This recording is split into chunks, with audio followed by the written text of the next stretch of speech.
ಚಿಕ್ಕ ಮನೆ, ಚಿಕ್ಕ ಕುಟುಂಬ.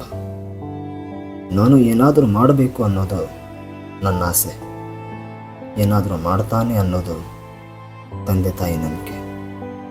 ಬದುಕನ್ನು ತುಂಬ ಚೆನ್ನಾಗಿ ಬದುಕಬೇಕು ಅನಿಸ್ತಿತ್ತು. ಆ ಒಂದು ಘಟನೆ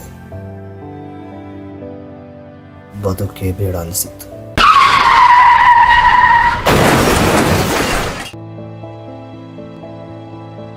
ನಿನ್ನೆ ಪ್ರೀತಿಸ್ತೇನೆ ಅನ್ನೋ ಹುಡುಗಿ, ಜೀವಕ್ಕೆ ಜೀವ ಕೊಡ್ತೀನಿ ಅನ್ನೋ ಸ್ನೇಹ, ಯಾರೇ ಬಿಟ್ಟರು ನಾವು ಬಿಡೋದಿಲ್ಲ ಅನ್ನೋ ಸಂಬಂಧ, ಎಲ್ಲವೂ ಬಿಟ್ಟೋಯ್ತು.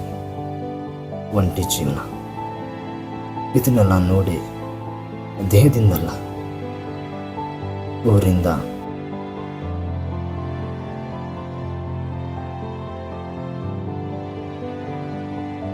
ಮನಸ್ಸೇ ದೂರ ಆಯಿತು.